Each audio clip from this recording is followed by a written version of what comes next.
To age brilliantly.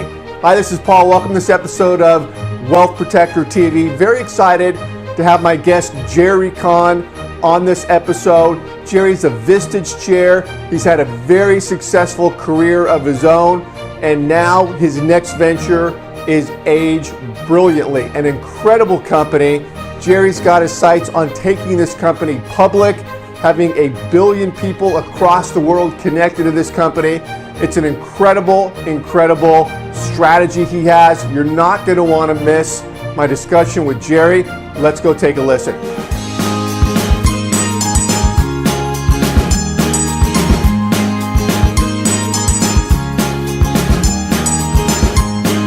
Hi, everybody. Welcome to Wealth Protector TV. This is Paul Hitchcock with the firm Barth Calderon, and this is our channel to bring you incredible information with people we're dealing with, entrepreneurs, like my guest today, Jerry Cahn. Jerry, can you hear me okay? I hear you fine. Excellent. And really excited for this talk. Obviously, Jerry, you and I have talked a lot offline. We know each other pretty well. And you've got a lot of great stuff going on. I want to start with first, tell us, a little bit about your background. I think that is a good starter. And let's get into Age Brilliantly, your company. So let's go there. Okay, not a problem. So I always figure out when people ask me to introduce myself, what do I talk about, right? And Where were you born? Where were you born? So I asked somebody, how would you describe it? And he's looking at me and he goes, Jerry, you're a Renaissance man. I go, wow, really? Am I that old? He goes, not that old, but you had the concept of a Renaissance man. Yeah, not from the Renaissance. But right, exactly. So it felt a little bit better, especially with Age Brilliantly. I don't want to, I'm still running the world from after all those 100 years. I think I'm a Renaissance man because I've made a decision early on in my life was to learn as much as I can about as many different things as I can that impact on people, and then be able to build the skills that I need to be able to make the world a better place. Everybody wants to do it, but I guess I paid the price a little more than other people. Right. So I got a psychology degree because I wanted to know people, focused on organizations because that's the leverage point to make a difference, focused on getting a law degree so I could go to Capitol Hill and make policy on healthcare and environment when people weren't even talking about that stuff. Yep. And then from there I said, now that I've got a good understanding of it, what really makes a difference in life? And the answer is it's being one-on-one like you and I are right now. Right. So I moved from there into a company that was innovative in healthcare, had a great idea for something, and was going bankrupt. And as the leader spoke to me when he called me and he said, I'd love if you'd be able to come up here and give us your opinion. I said, well, what's the issue? He says, if we're inventing new ways to serve people and we don't stay alive, people get hurt. Right. I said, you got my number. I got it. Next thing I know, I give up my house in Washington, go back to New York, turn around the company, and blow a whole new model for healthcare through clinics and things like that can be done. And then I get into computer graphics because it's all about communication. How do you communicate more effectively? Technology enhancing it, and it became a leader in the whole world of computer graphics. At the same time, thank God for me, it was really nice. Steve Jobs, Mike. Bill Gates, all of these people are building their things. I'm a little nobody doing it, but I'm inspired by them. And you were having a family along the way too, right? You got kids and everything. I have kids along the way. I'm very fortunate. I have twins, identical twins. And the first thing my wife said when we found out is, I know you studied twins and it's part of your social psychology course. You're not allowed to use the home as a laboratory. Are we clear? I said, I got it. Okay. And yet it's been good. And then I have a third. And what's really great about, again, as we get to the Age Brilliantly part, is that they're all there now. Two of them kind of millennials, one Gen Z, but they're in that same area. Right. So when you hear people talking about, and we'll talk about this, the Great Resignation, or why are people leaving jobs when they're just starting, I know the answer because I've listened, I've watched them, and I've heard them. Anyhow, fast forward, I sell.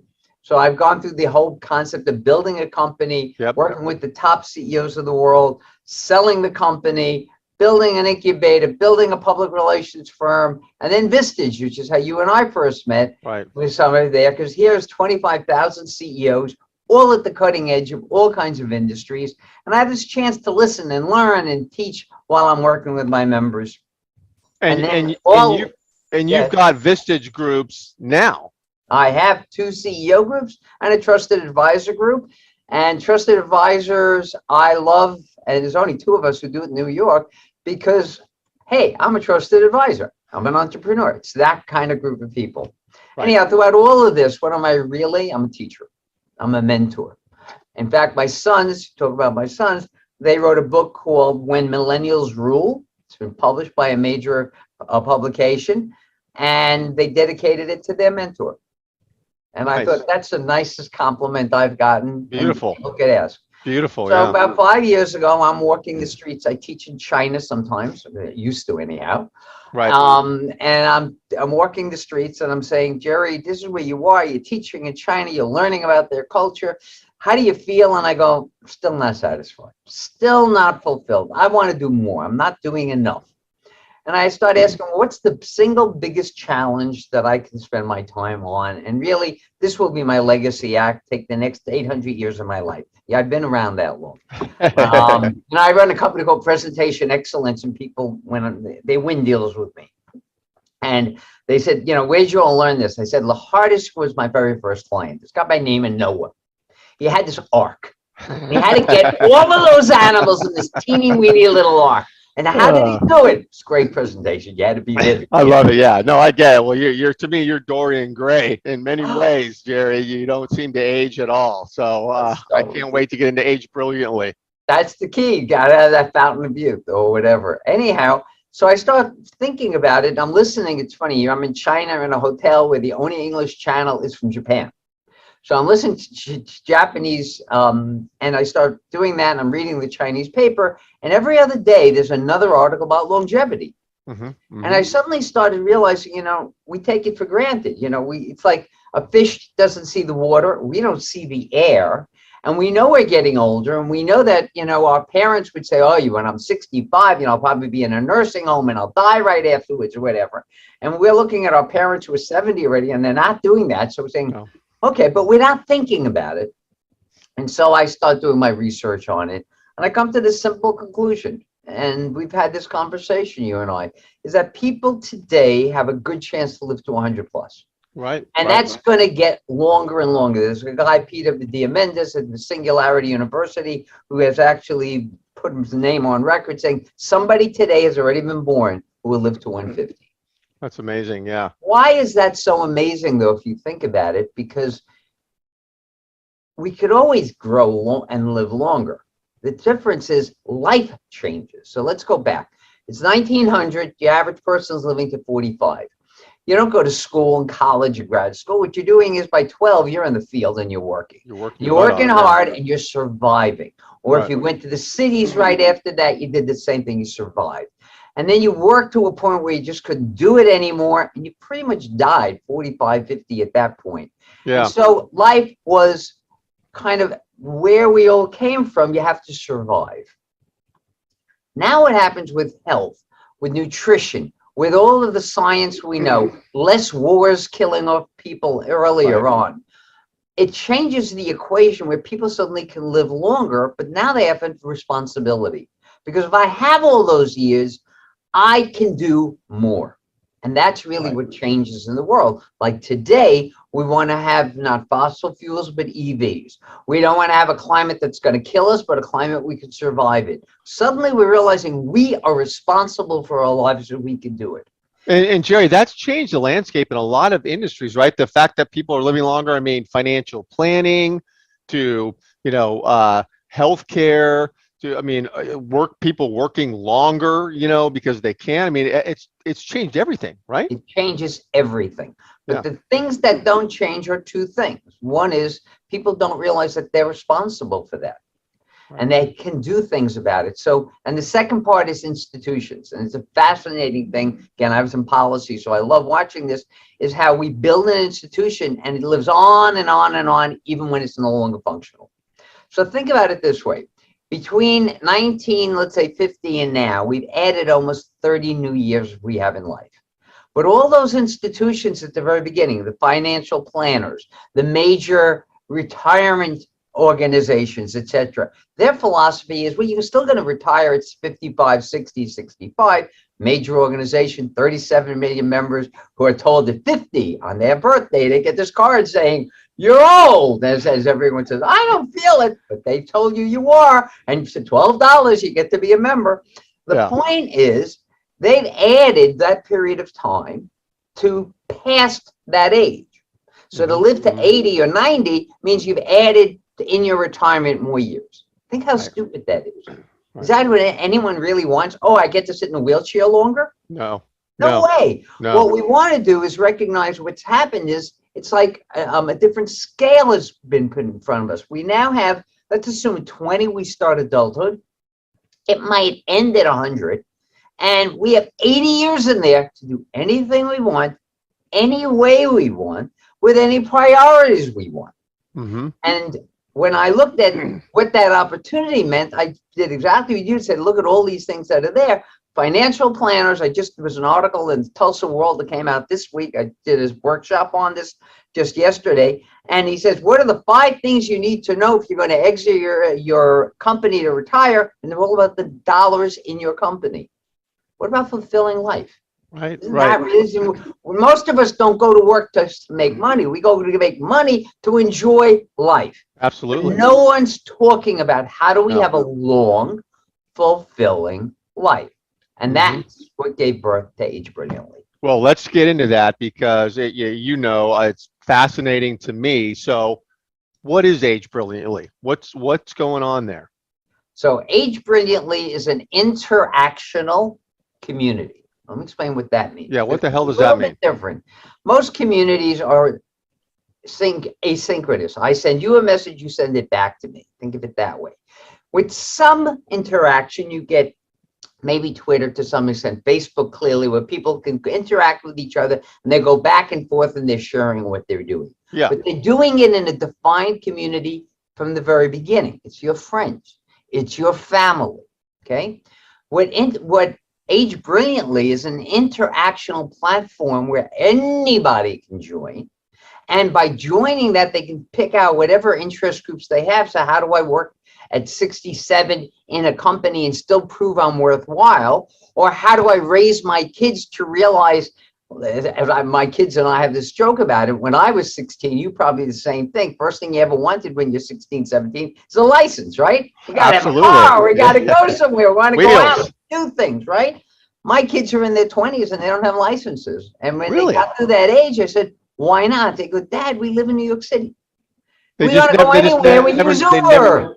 Oh my God! They never got licenses to drive. They don't have licenses. Yeah. We don't have a car because none of that's necessary anymore. And this is the beauty of what Age Brilliantly is about. It's changing the way we think. It's making you think differently. So I'll give you a frame. I gave it yesterday in this workshop. I do workshops. I do webinars. I do a lot of public speaking on this stuff for different kind of markets that are looking at it. Think about the world when you were born. The world you were born into is mostly made by your grandparents. And your parents were kind of revolting a little bit about it and changing it and updating it. But that was the world you were born into. When you and I die, we're going to die into our grandchildren's world.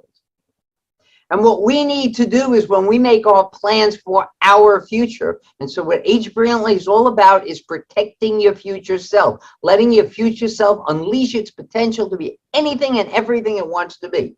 But you got to understand that future self is living in a world not quite here yet. So when my kid first said that to me, again, they know we talk about Age Brilliantly all the time because they can see how it affects them when they're young. First thing, when they ever started a job, big companies, they said, what should I look forward to on the first day? I said, if I'm right, I don't know. CEO or somebody like that's going to come in and welcome you all as you're part of your class. And he's going to talk about something, and he'll have probably half an hour to 45 minutes. And one part of that's going to be put money in retirement plans. We have a 401k, we match it, put it in there. Right. And they go, why would he do that on the first day? Because he knows you're not thinking about it. Right. And both come home the next night and say, you were right. It's exactly what happened. Okay. And so that's it. So it's looking at what our world is going to look like. And we do it. So when I said to the kids, don't you ever think of a license? And they go, why? I can take a train, I can take a bus, and now I can get cars, I can rent if I wanted to. But the answer is I don't need it. I have Uber, I have Lyft, I get to wherever I want to go. And as I started thinking about it, I said, you know, they don't even need that anymore, because at some point down the road, not very far, in the next 10 years, most of those cars are going to not be driven by people, but they're all going to be autonomous. Amazing to think about Right? that. Yeah. So that's how the world will change, and highways will change, and the way we learn will change, etc. So what Age Brilliantly is about is bringing together this community that can ask each other questions, can create strategic alliances and doing things it wants to do, create new businesses that never existed before to help each other, and change the norms. The number one norm is to be against age discrimination, because the laws are not strong enough on that. And the reality of the situation is, think about it this way. Right. Somebody's worked in a company for 20, 30 years. And now they reach a magic age of 55. And I can tell you how many companies I know who do this. And suddenly they disappear. Now, we don't fire anybody. We just restructure it. I have a guy at a very big company who says, every 3 years we have to restructure. That's how we get rid of them all. Yeah. It's a strategy. It's an amazing thing to do. Well, Jerry, but let me ask you: is the Age Brilliant is obviously an online community? There's a portal there, and people are going to the portal, which is where the interactivity is happening. Am I describing that right? You're very close to it. Yes, everything you said is correct. Step one. The interactivity is actually at two different levels. One is it's on the platform. So there's a forum. You can post your articles if you're a provider. So I came to you and I said, a lot of people I talk to don't have estate plans. Right. And I know you work with both attorneys, and I'm saying, you know what? They need to understand how important it is. Isn't it a shame when someone like Sting dies and what happens is doesn't have a will and he doesn't have an estate? So Right. you become a partner and you say, listen, we want to educate people what they do so they can use our service to have a better life. So in that sense, it's that partners do that. But the second part of it is it's what you do offline. So you can create groups to do it. So here's an example. In yesterday's workshop that I did, one of the people said, I'm looking to find somebody to have as a significant other because I want to travel. And I said, you mean you say you have to have a significant other to travel? Well, you know, I don't have that many friends anymore. One of the things we don't realize is when we're young, when school, and we have in camp, we have all these friends, and it gets less and less and less as we get older. And I noticed that, and my mom's a major part of what I'm doing, because I watched her do this. When you're ready to die, you have almost no friends left over anymore. Anyway, it's this ability to do it. So I said, well, one of the people came to us about 2 years ago and said, could I create a company called Travel Buddies, where people could just say, look, I want to go on a safari. I want to go to Hawaii. I want to go see Italy and look at all the Renaissance stuff that's still left over, etc. Couldn't I just get a couple other people who want to do that? I go, great idea. Build it, put it on, we'll advocate for you. Wow, interesting. So that's part of it. It's the opportunity to do things we've never done before within what we call SIGs, special interest groups. Now, that's not there now. You don't see it. The other thing you don't see is the other interaction, and the other interaction is really interesting. It's what, unfortunately, I'm spending a lot of my time on right now. We're building an app. Because the reality of the situation is, to age brilliantly means every day you're making decisions. Decisions that have something to do with your past, where you are at the present, and where you want to be in the future. And to make the trade-offs between them, you need to think it through and be able to do it. So if we can provide information and also provide a sense where you can keep data. So for example, I want to live at 97. I'm going to give you 2 stories that are really good about that. 97 and go travel around the world. I'm already obese at 42. What do I do? Well, the answer is, on the app, you can grab from us or from someone else, you get a diet plan, you get an exercise plan, you lose all the weight. Now you're excited because you can do things again, and you can go out. Now you got 40, 50 years more to do this thing. But what's different about ours is it's all going to be, again, a digital platform, so you can keep the data. And the data can be kept so you can come back when you're raising your kids like I do, and you say, when I was your age, you should know I was fat and I had to lose weight. Well, what did you do? Let me show you. On my app, you go back into history and you can show, this is what I did. This is how I lost it. This is what I thought about life. Boy, was I wrong. Well, boy, was I right. Yeah. So at the end of the day, this is a big data play. Because if our goal is right, the goal of Age Brilliantly is to be a global public company so that people can invest in themselves, whether you're in Nigeria or you're in Senegal or you're in Canada. It doesn't matter where you are. And you work with the local providers or the global providers that are helping you do these things. I love it. I love it. And where are you, Jerry? What phase are you at right now with Age Brilliantly?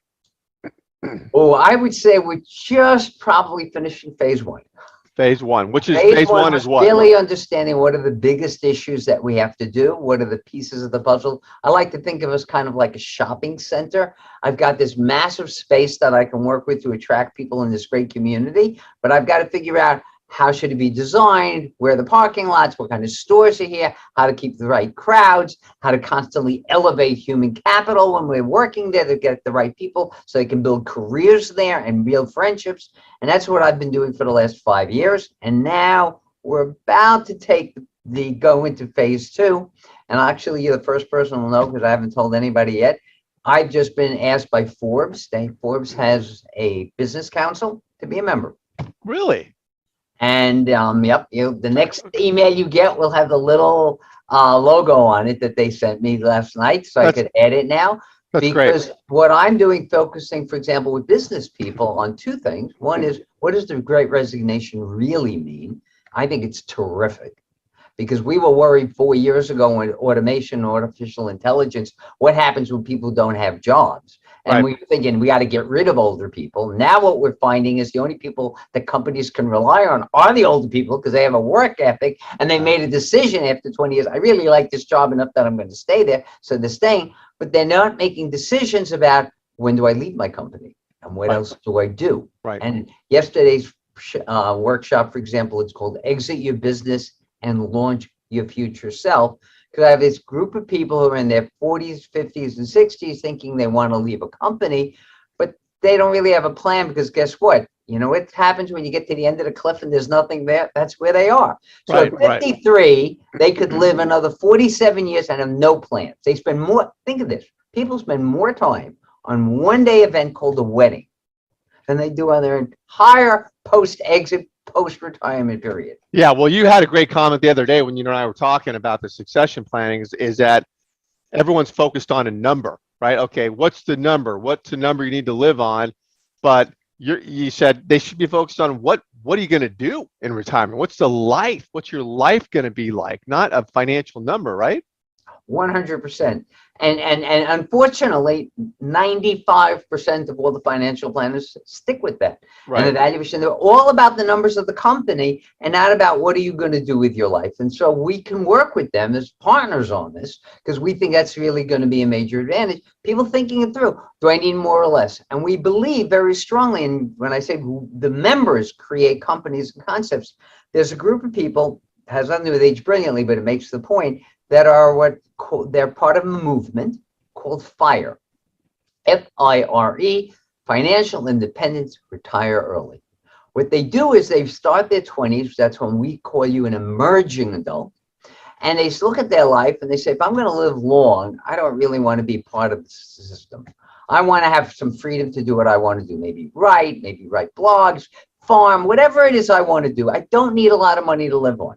So many of them make a decision using the retirement numbers we now know that if they work really hard and save $1 million and 4% interest, they can live on $40,000. So by the early 30s, some 28, some 32, I watch the ages they have, they achieve that because they've lived frugally all that time, knowing now what I'm going to do is I've got 60 years in front of me. I can do whatever I want to do in those 60 years, but I'm going to try to keep my expenses to 40. Now, what they don't know is life changes. Yeah, kids. I want to say, okay, what they don't know is kids in college and expenses. Good luck with that. You got it. It all changes. Everything changes. Right. But what's great about it is they've already set standards. So they have something to work with. So what they do is a lot of them create passive income companies, whether they're doing a blog, something on the internet, in real estate. So they're not having to put in 12-hour days like you and I do. Right. And the result is they built their life that way. Now we'll see where it ends up. But that's part of, again, what Age Brilliantly is about. With the data, we can start collecting this stuff over time and see what it really looks like, and we learn. Well, so you said the last 5 years been focused on getting to where you are now. What does the next 5 years look like? So, after 5 more years, where are you going to be? Well, actually, I'm going to answer it a little differently. The plan from the very beginning was 2030. We're going to be a public company. Okay. And as a public company, our goal is to have 2 billion people on the planet logging in at some point every day, every month, whatever it is, on an Age Brilliantly facility, that's called the app or whatever it's going to be able to grow. So our immediate plan is as follows: to spend for the next 5 years, two things. One is build a community that's local, where I am in New York. It's enough people. It's a great place to work from. And build a national presence for thought leadership and education, which is why I'm doing these workshops and just joined the Forbes Council and stuff like that, because I need to start building partners around the world little by little to be able to understand what it's really about and realize we're, in a sense, the counter movement to the old institutions. Mm-hmm. And so that's our goal between now and, let's assume, 4 to 5 years from now. So we originally said 2025. I'm going to say it's 2026 at the earliest. Then what we do is, and by the way, we're self-funded right now. We've done that on purpose, so we have freedom of movement. At that point, we're going to seek out money to be able to open 5 other ones in different places around the country to prove this model has a global and a local model to work with. Mm-hmm. And then for what we want to do is go public to take this global. And that's our goal. Man, love it. I could talk to you all day about this stuff. I mean, there's so much going on there. It's a fascinating concept. How do people learn more about what you're doing, Jerry? I mean, getting connected to you on LinkedIn. I mean, we're going to be streaming this everywhere, so we'll have your contact information. They should connect with you on LinkedIn, other places. Any other area you want them to connect? Two key answers. We're trying to build a lot into this website so we have more of a relationship. Yeah. So they can, J Cahn, JCAHN at agebrilliantly.org is my email. You can always contact me, but you go to the website and the key is join it. It's free. You can't get that. We have a weekly newsletter coming out this year. We've been doing monthly newsletters up till now. That's how you stay in charge of it. If you're a partner potential, like Barth Attorneys could be, for example, or any other company that we work with, we have one of our companies is big in travel, and they every week they provide us a content article that we can share with people that generates leads for them. You can do that directly, again, through the website or through LinkedIn. So businesses that work with LinkedIn, we have a Facebook page that works for individuals. Okay. And we will be stepping that up. Love it. So what I'll do then is I'll put your website link in the video here so people can find it. And love this, Jerry. Obviously, you and I are going to stay in touch. I want to have you back on later on as you progress through this, talk more about it, let everybody know what's going on, track your progress. Thank you for being here, Jerry. Really, really interesting conversation. It's my pleasure, and I hope your audience enjoys it, because I want us all to age brilliantly. Love it. All right. Thank We'll you. see you next time. You too, and have a happy new year. Thank you.